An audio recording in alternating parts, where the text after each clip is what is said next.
So, good morning. This is Dean Jallo, and we're excited to have you join us for Building Connections, connect with interesting people to enhance your career and life. I wanted to remind you that after this session in the Canvas course, there are feedback forms. So, please do provide feedback because we want to be helpful to you. Also, under the resources tab, you will find a list of people, contact people if you have any questions about any of the topics. You can reach out to us over the summer and we will get back with you. And I will remind you that just after this at 10:05 Central Time, there will be a session called How to Market Your Study Abroad experience. So, with that, I want to turn it over to Robin Shepherd, who is a chemical engineer by trade and is also a part time in our Career Center. So, with that, I'll turn it over to you, Robin. Hello. So, welcome. I'm excited to be here. Love to build connections with everybody that's here. That's part of what we're going to talk about today. And I just want to jump in and introduce myself. I am a chemical engineer. That's my background. I work at the Career Center part-time, but we have a lot of different specialties of people at the Career Center. So feel free to come and visit us. We have people like me that have different specialties that you might like: public health, medicine, architecture, and you can meet with people like that. Or if you'd like to talk to me, you make an appointment. We are open for appointments over Zoom all summer, and then we'll be available in this fall. So come by and visit us. Okay. All right, today we want to talk about making connections. And we're going to talk about making connections personally. We're going to talk about making connections for business because they're not so far apart.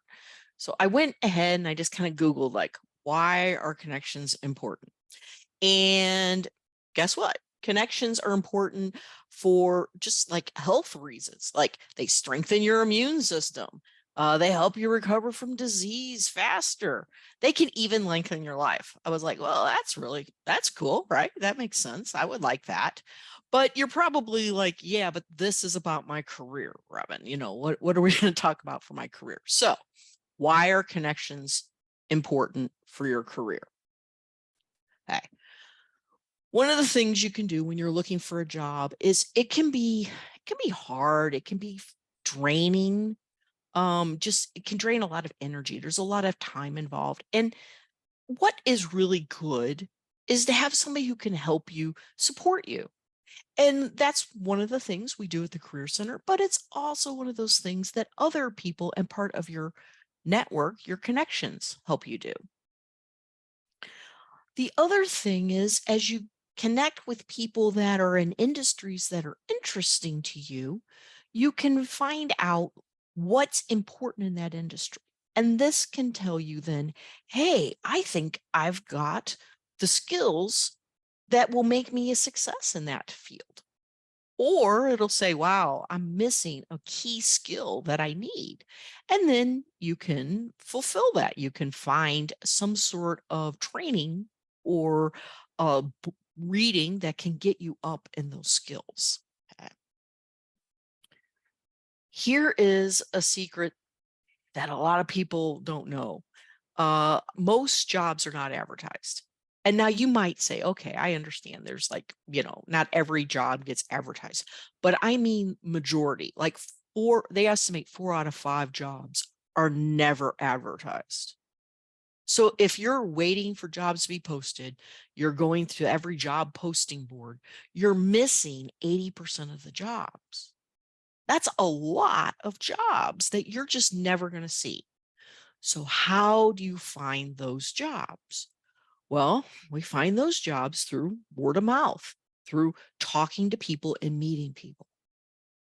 How are you going to meet those people? Don't worry, we're going to talk about that. Okay. The other thing that's really important is when people are looking to hire, it's, sometimes if they just put it on the job board, they'll get like thousands and thousands of applicants. And it's a lot of work to go through all those.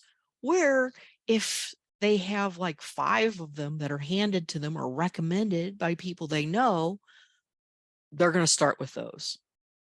And that's personal connections is going to help you get that preference to get to the next stage, which is an interview. Okay. I've kind of flipped through between the word connections and networking. And you're like, well, is this all about networking? Did you just sneak me in here? And now we're going to talk about networking.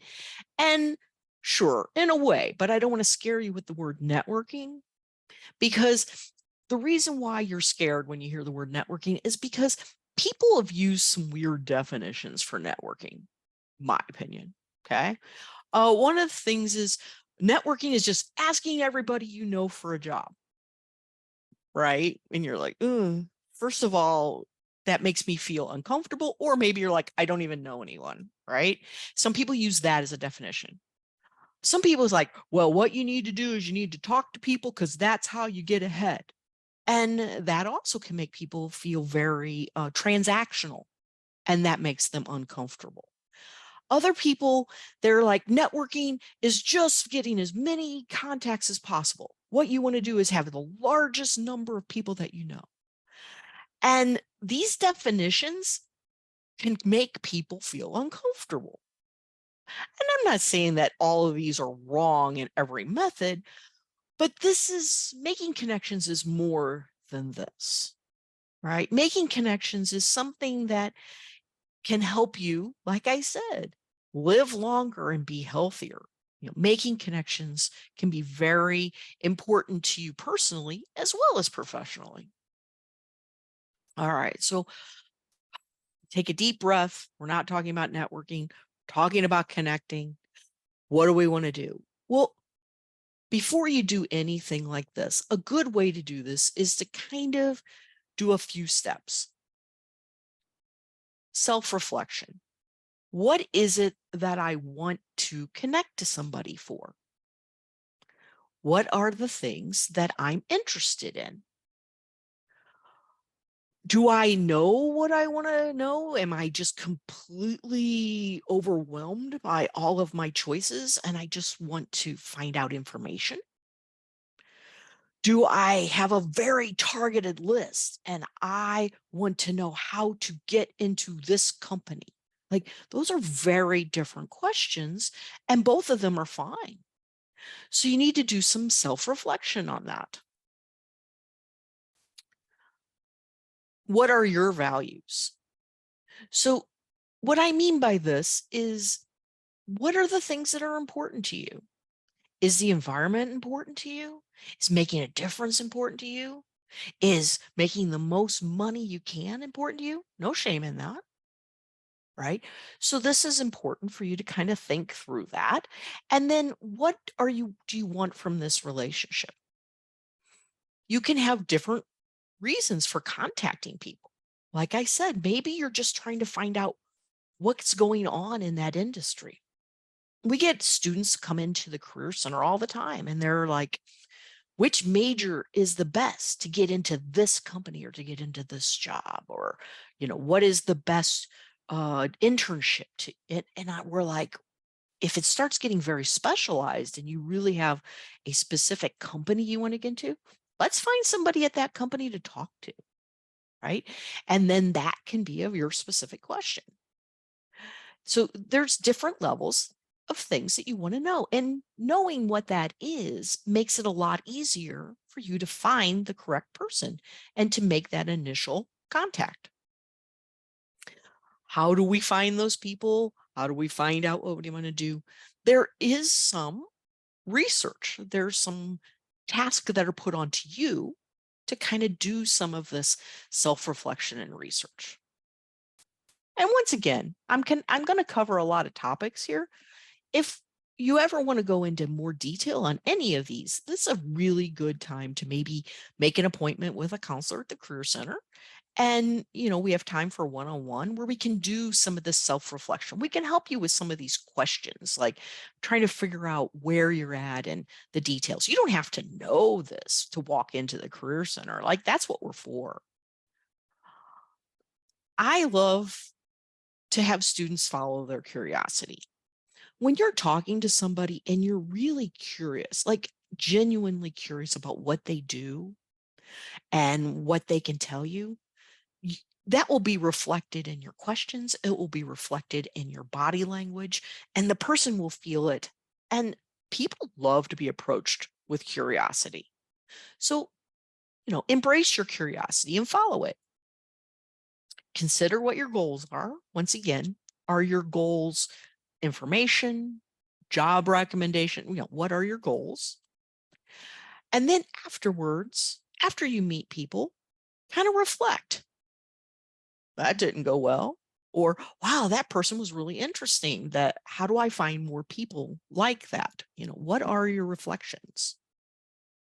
And I find the more authentic you can be when you're talking to somebody, when you're trying to connect, the more successful you're going to be. A lot of times the reason why people don't like networking is because it feels fake. It feels superficial. And, you know, there's a reason why that feels uncomfortable. None of us like to be superficial. We want to be who we are. We want to be authentic. And here's the thing too. We have a lot of different connectivity needs. Some of us are very extroverted and we get a lot of energy and we love to meet just everyone.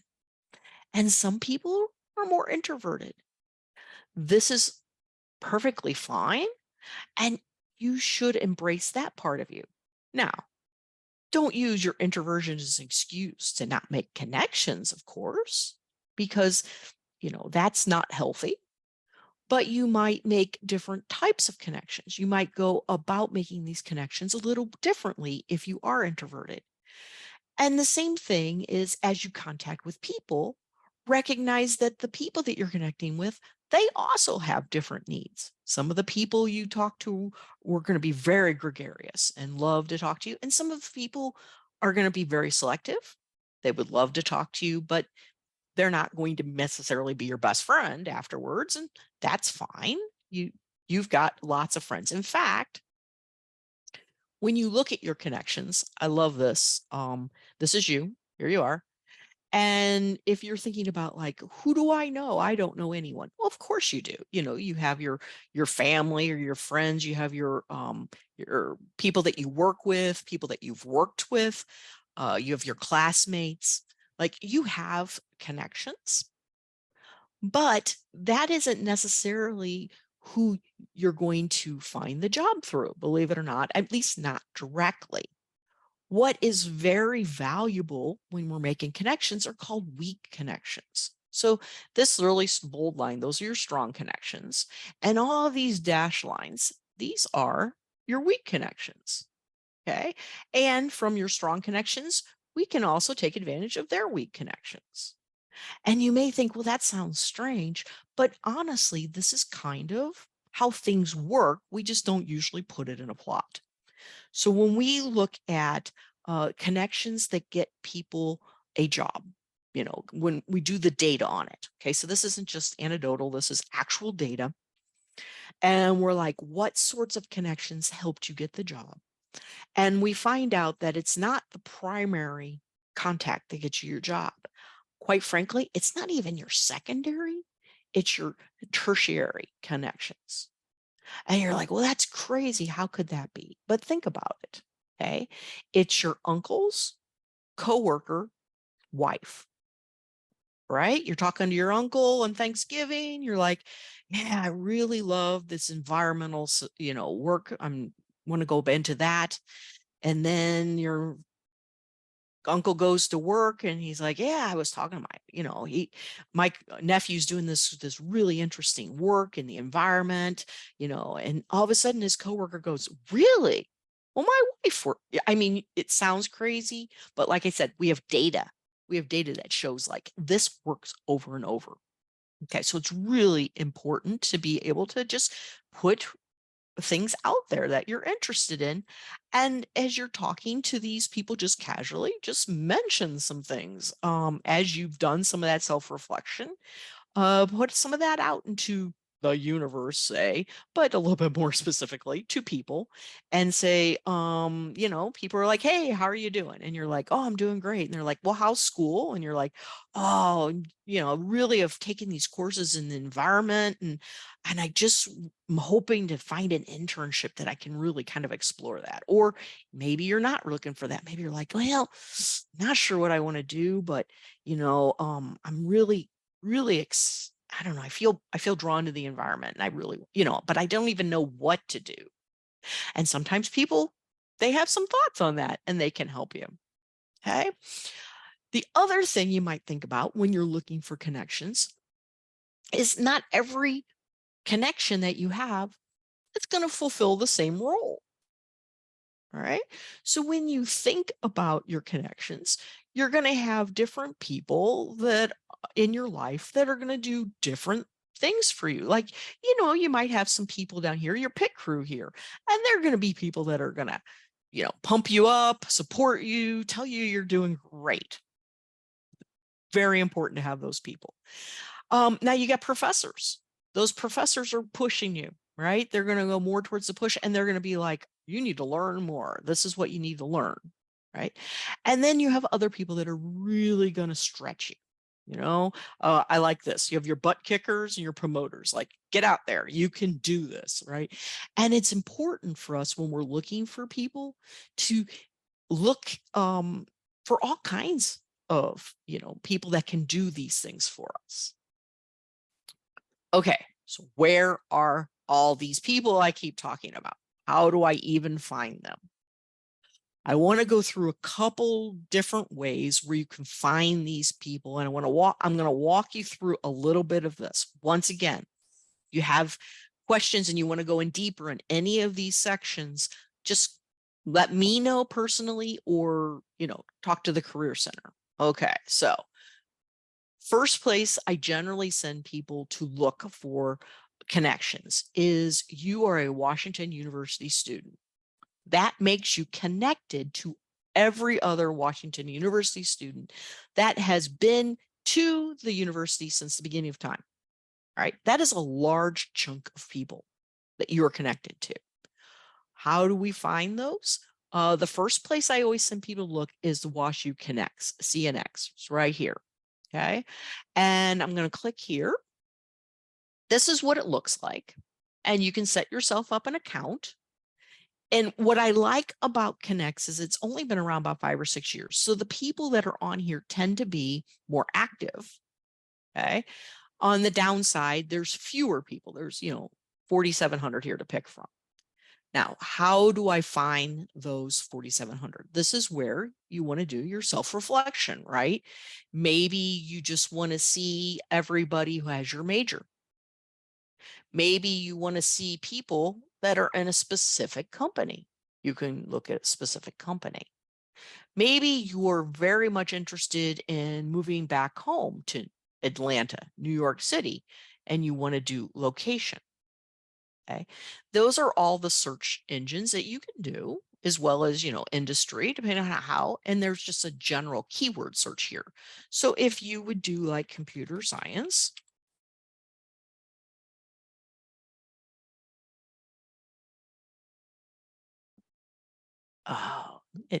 so this is, and in case you're wondering, it's mentorconnect.woostel.edu, but I always just Google WashU Connects and get there. Okay, now I got 200 matches. That's a lot of matches. So I might want to narrow this down a little bit more. Computer science is a broad area, but maybe you don't. Maybe you just want to scroll through here and try to find people that are doing interesting things. So here we are. Here's somebody who's doing cybersecurity. Maybe cybersecurity is important, is something you're interested in. Or you could be interested in. You would just love to talk to somebody who works in cybersecurity. Okay. So you can click on his profile and you can read through things that you have in common. And I'm not a computer scientist, so we don't have that. And then we can also see where he's worked, all the different places, background. Because it connects, he's here to help with volunteering, review, industries. Like, he's got a lot of things that he would be interested in. Here's some of the things he was involved with in undergraduate. And so as you look through this, you want to find something. What do you have in common with him? It might be you just have the major. It might be that you just have the interest. It might be that you were both in Habitat for Humanity. Find out what that commonality is. And then you're like, wow, that would be really cool. I'd love to message him. You can come right here to click. And this will give you, if you click on this, it will give you a profile. And we're going to talk about this a little bit later, but here's a nice template to get started. And here you could request, hey, I'd love to talk to you. Okay.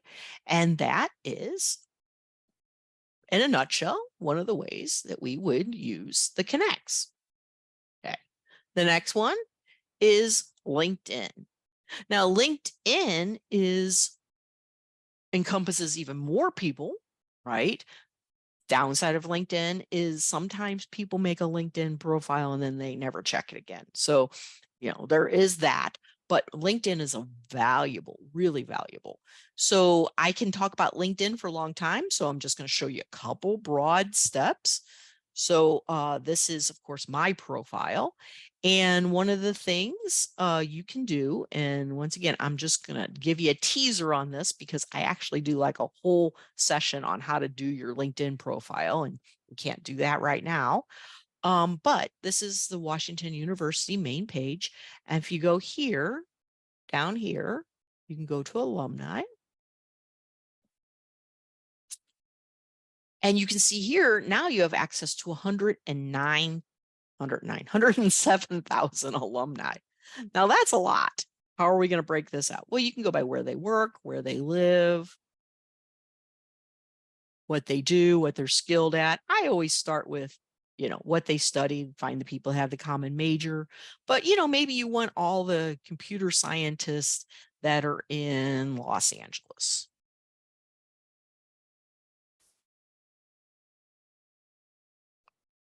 And that's even still quite a few. You might want to narrow that down, or maybe you don't. And you want to do then the same thing we did on CNX. Click on the people, see what they're doing, see what you have in common, and then connect with them. Okay. And we'll talk about how to make some of those written connections. But that's how we found people on LinkedIn. Okay. Now, some of you are maybe master's students, or you may be a dual degree students. So you have another college that you've gone to, another undergraduate college. You want to do the exact same thing using that undergraduate college. Okay. Then we have networking events.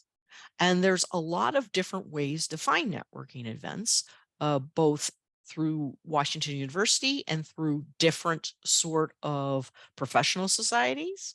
So I want to talk through a little bit of that.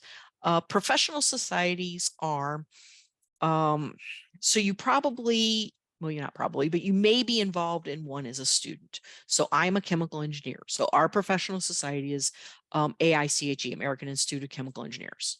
Okay. So on campus, there's a student organization of AICHE. Okay. There's also a international AICHE.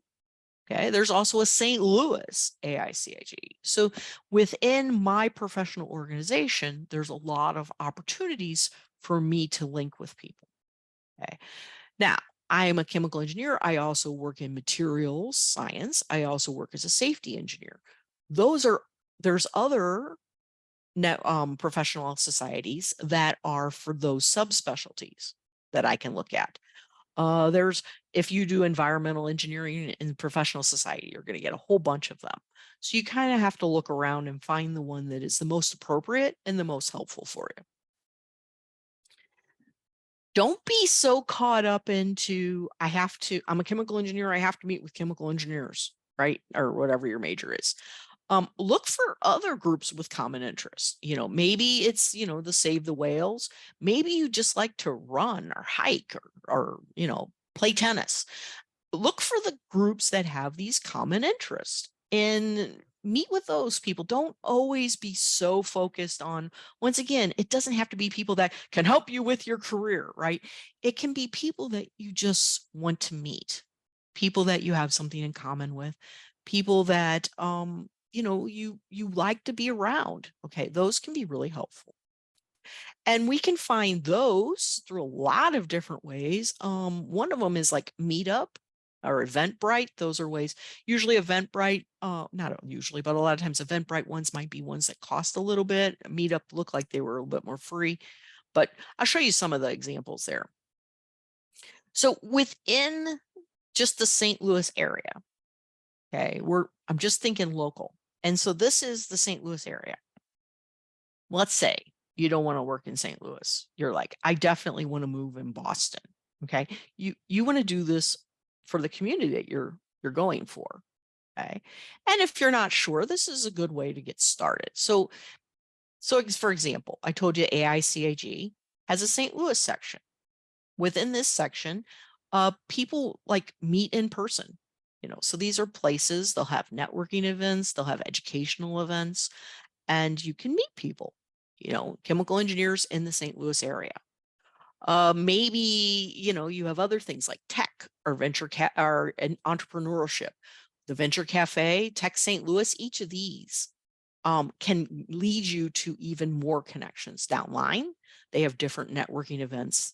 Very, very interesting. Okay.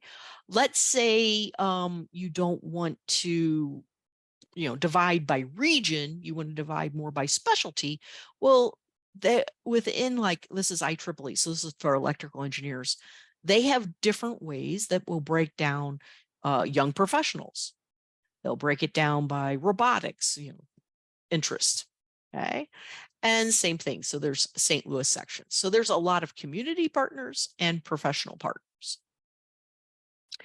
The other thing is, if you have a certain ethnicity that you want to look into, there's also like Hispanic Chamber of Commerce, there's Asian Chamber of Commerce. There's different types of resources that way too. Use all of those. I had a student once that wanted to move back, wanted to get a job in Chicago, and she was of Polish descent. And there's a huge Polish American community in Chicago. We were able to tap into that, So, don't be afraid. Just think about what it is that you interest you and find those people that you have in common. Okay. The other way to find different events is through Handshake, to find them through the Career Center, to find ones on campus. And the way I do this is, so here's an example, but I want to go. So this is Handshake, and I'm logged in as Jennifer Finney. She's another person that works at the Career Center. So if you see that's not my name, it's not. And hopefully you have gone to Handshake. There's other places that'll talk about, the best way to use it and things like that. The only part I want to pull out is this right here, this events page. Okay. And we have a lot of events both on campus or through our campus partners, different companies. And they are really, really good sources for you to meet people at different companies. Now, right now, what's going on is there's a lot of consulting companies. Okay. So this is going to be what you'll see. And there'll be a lot of different events. And if you go here, I might want to narrow them down. And if you go by categories, you can go to, say, networking or employer info. Either of those sometimes are nice. Let's do networking. Okay. And this gives you an opportunity to do some networking. Now, right now, they're all virtual, which is great. That means no matter where you are, you could go to these. Okay. Also, when school starts, we'll have some that'll be in person. Okay. So I just kind of took a screenshot so you could see everything that's there. Okay. More informal, I just kind of went up to the meetups just to kind of give you a flavor of things that you might find on the meetups. And these are, of course, I was looking for places in St. Louis, assuming that you were going to be there in during the year. But right now, wherever you're at, whatever city you're going to be in this summer, you can do the same thing. And you can do like, code and coffee, coffee and cocktails with chemists. I thought that was unique. So this is ACS, this is the American Chemical Society. And you're like, okay, those are great, but maybe you just don't want to do something, you just want to meet people that are not WashU students. Well, there's also here's a hike in Forest Park. There's a lot of those sort of things. And once again, making those connections is what's important. Okay. Don't always, well, is that person going to be able to help me with my career? Because that will start putting a lot of pressure on that relationship. And that's where it starts feeling maybe inauthentic to you. Okay. So I've convinced you that you have a network, you have a lot of people. Maybe you just feel uncertain about how to meet people. Maybe you feel uncomfortable. Maybe you feel like you're an introvert. And I'm going to tell you, when I was in college, I wasn't super outgoing. Okay. I hated to talk in front of people. I know, hard to imagine. And then I turned into this. So this is a skill that you can develop. So if you're not comfortable necessarily meeting and strangers, first of all, I'm going to give you some tips. Second of all, I'm going to tell you it's okay to not be good at, it's just, it feels a little awkward, but you know what? In the end, you do get better and better. All right. So, and this is like virtual events where you're going to be like having to talk to people, not, where you're just listening to someone. These are like virtual interactive events or in-person events. Okay. Practice introducing yourself. That feels kind of strange, right? You look here, this is Inigo Montoya, right? And he's got the best way of introducing himself, right? He's got a greeting, tells you his name, gives you the relevant personal link, and then he tells you why he wants to be there. I would not start with prepare to die in a networking event, but I think that'll give you something to remember as you're introducing yourself. Do you see though? It's very quick. If you go to introduce yourself and you take a minute and a half, people are going to be like, what? Just introduce yourself, get to the point, start a conversation. Okay. I love this. All right, here's a good example. Good template. Students, like I said, it's a skill. So here's a template. Hi, my name is, I'm a sophomore in biology. Last summer I did this. And I do research on frogs with 3 toes, and then, I'm, I'm here to learn about the environment, something to connect. It's good if you have a thoughtful question, even, because this is what you want to do when you're meeting someone. You want to ask them questions so that they can start talking to you. Okay. Here's just an example of how you might fill in there. Hi, I'm Kim Lee. I'm graduating this May with an English degree.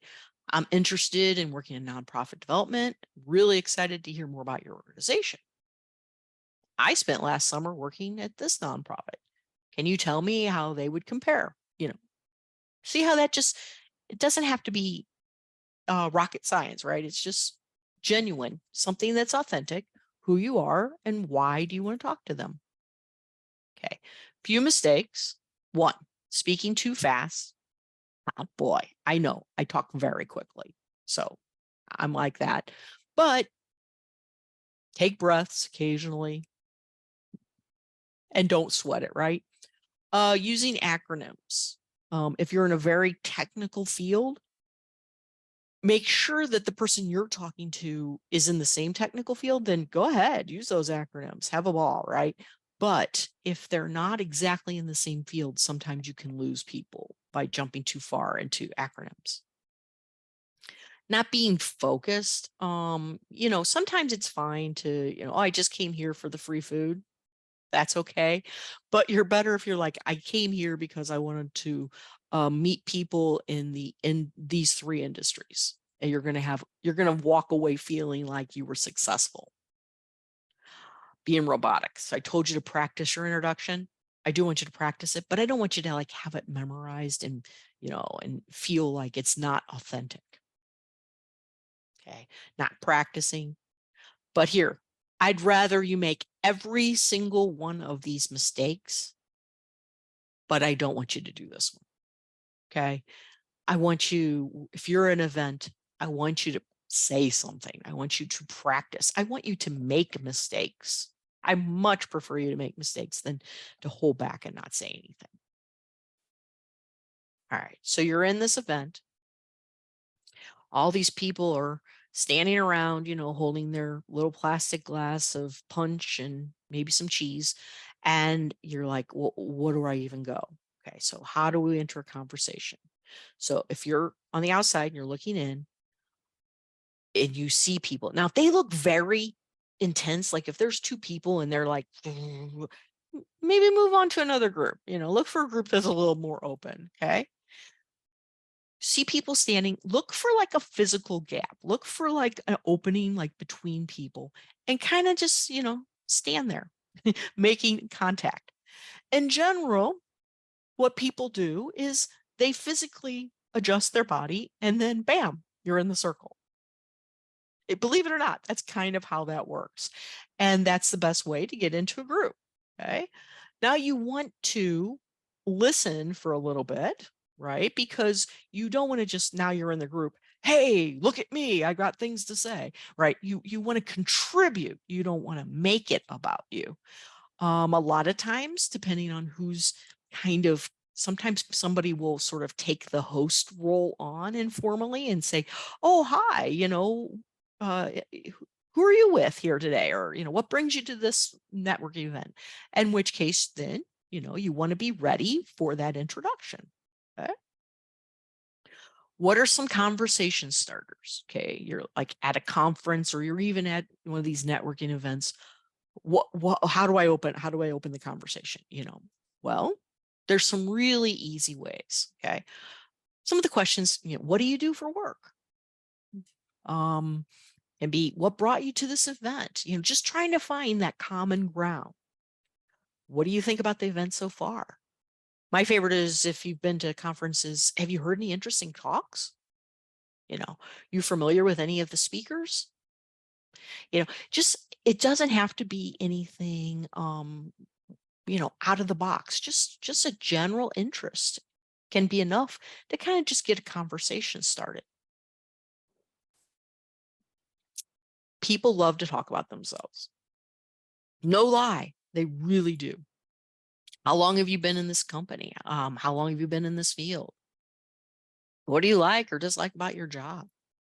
What sort of training did you need? Okay. This is where I like to put in here active listening. If you've never heard of active listening, kind of Google it.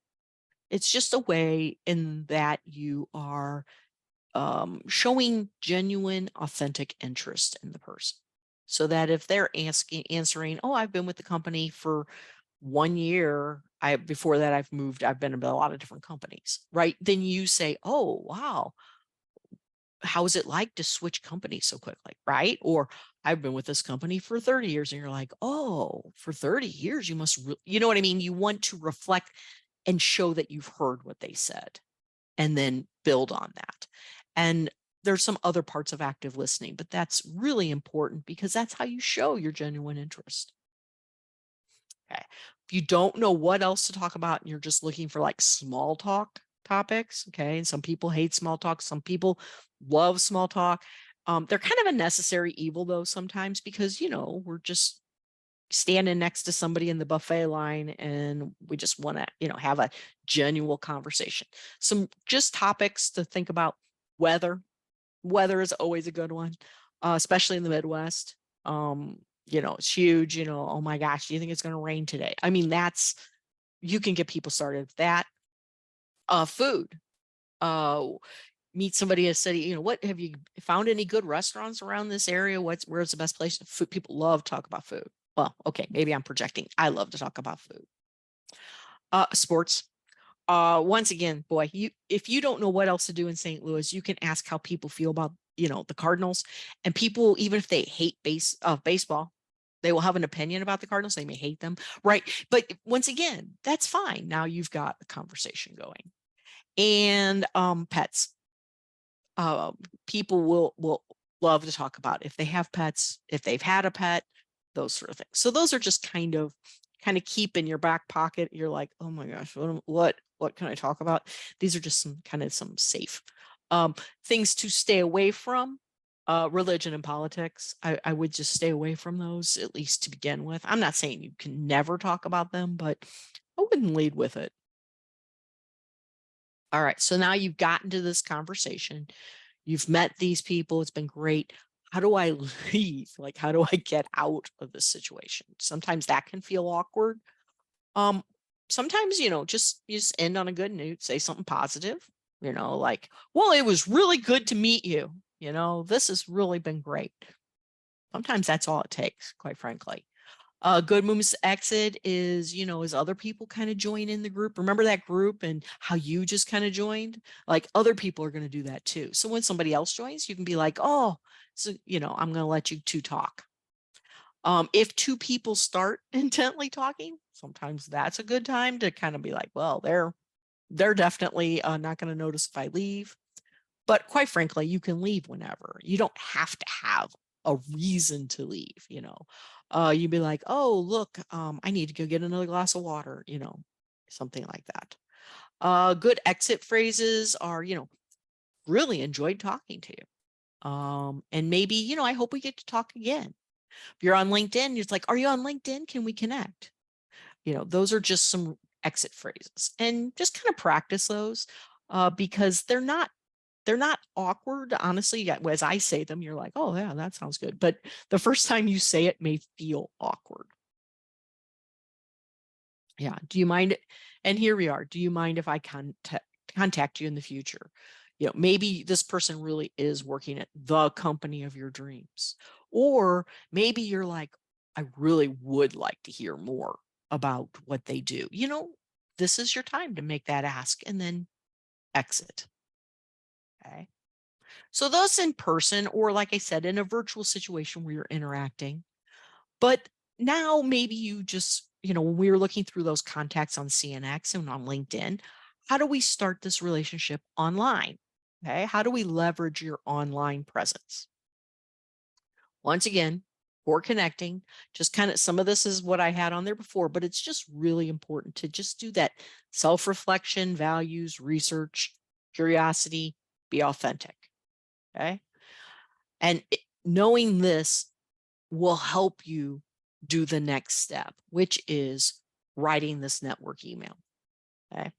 So you want to write this email or this message on LinkedIn or whatever. So you want to be concise.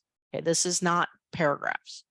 This is, 5 to 7 sentences maximum, if that much, right? So you got to be concise. You don't ask for an interview or a job because they don't even know you, right? What you want to do is you want to ask, but you do want to be specific for what you want to ask. Did you want to talk to somebody to find out about their job? Do you want to find out about the industry, that sort of thing? Consider the timing. Over the summer's usually pretty good. Sometimes, students want to contact people over winter break, and I think that can be great. The thing is with winter break is some people travel and it's hard to get, to get an answer, but then sometimes companies shut down over winter break too. And it's a great time to contact them. I would consider, like, if you're dealing with somebody who works in like accounting, beware of like tax season, those sort of things. And the other thing is you've got to kind of stick with it. If you just write one email and the person doesn't reply, it doesn't mean you did anything wrong. It doesn't mean that you're a failure and you're never going to be connecting with it doesn't mean any of that. It just mean a lot of things. It can mean the person doesn't check their email. It could be the, person is going through like a personal crisis. You just don't know. So what you need to do is you need to stay with it. And you can even send more than one email. I would stop at 3 and I wouldn't send them the same day. Like, I would, but certainly you can send an email and a couple weeks later, send a second one. There's nothing wrong with that. Okay. Here's just another template. And once again, there was that template on CNX that I showed you, and it's very similar to this. Basically it's like, this is why we have a connection. This is why I'm looking at you. This is what I want to talk to you about. Make your ask. And, then you just have to wait to see if they get back with you. The thing about making these connections and comparing it to your career, as students say, well, then what? How does this lead me to my job?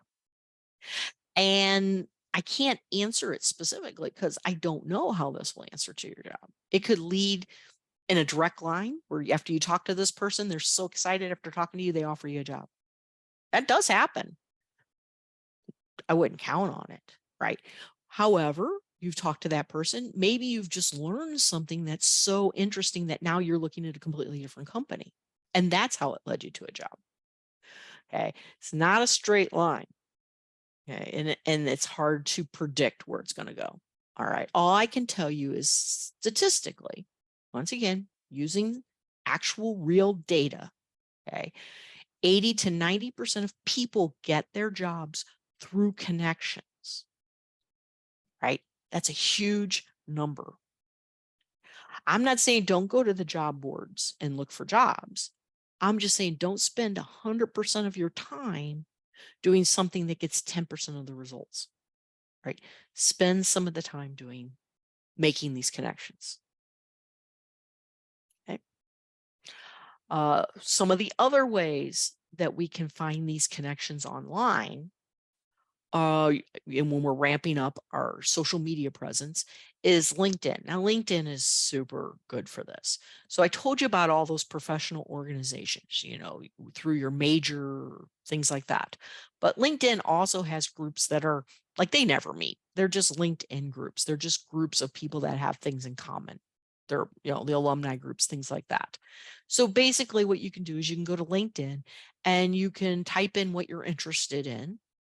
And it's going to pop up a lot of different groups for you to consider. So look for that. Maybe once again, you really want to go to Chicago. You can type in Chicago networking, and you can get a lot of groups that are just for that. Okay. What if you're looking for industry? You want to work in defense. You want to work in I don't know, oil and gas. Those are the industries you want to work at. You can also link up by your industry. Just networking. Quite frankly, if you go to LinkedIn and type in networking, you'll get groups that just want to network. So that's important. And when you look at those people that are doing things that you enjoy, or they're working at companies that you would like to work at, look at what groups they're in and join those groups. And this will help you start finding people that you have things in common with. Okay. And now you can start getting noticed, right? You can post things. You can, one of the things you can do on LinkedIn is follow companies. And now when you follow a company, they don't see that you follow them, but in your timeline, they'll start showing up. Okay. And then you can start seeing a lot more of what that company does. And then you can reshare or repost, I think it's called nowadays, on LinkedIn. Okay. You can add comments. They do see if you comment and like their post. That's one way to start getting noticed and finding those people that you are in the industry or in the company that you are interested in. Okay.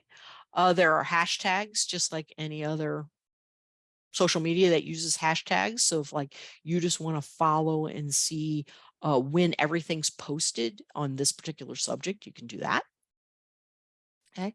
And then you can connect. And when you connect, look at making sure you customize it enough that you tell the person what it is that you have in common.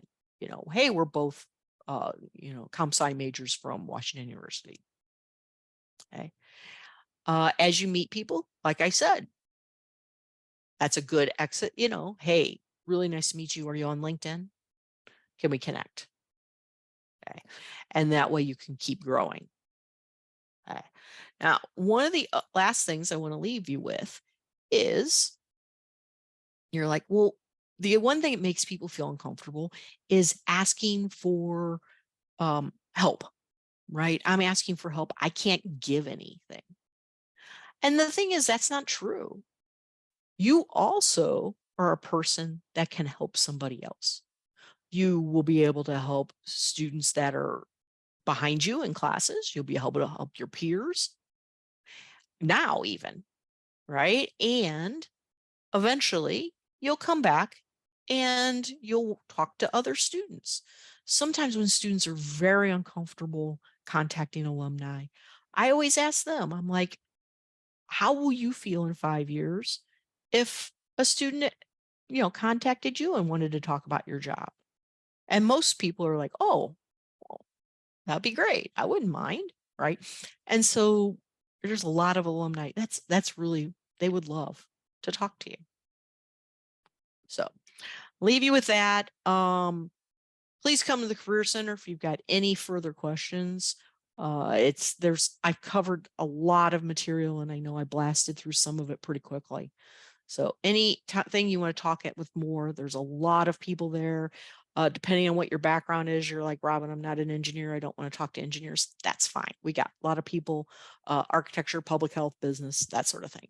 Feel free to talk to them. If there's anybody has any questions, you feel free to unmute or type them in the meeting chat. Otherwise, that's all I have for you today. Wilmetta, is there anything you want me to add anymore here? No, this is perfect. Okay. It looks like time-wise, this is a good time so everybody can get to their next, or I can keep talking for a few minutes. No, I think if people don't have questions, we can give them a few minutes. And again, there is how to market your study abroad experience that will start at 10:05. This has been great. And I will get this uploaded into our Canvas course. All right. Well, thanks everyone. And thanks for all of you in the future, whatever time zone you are, for coming here and listening to this. I hope it's helpful.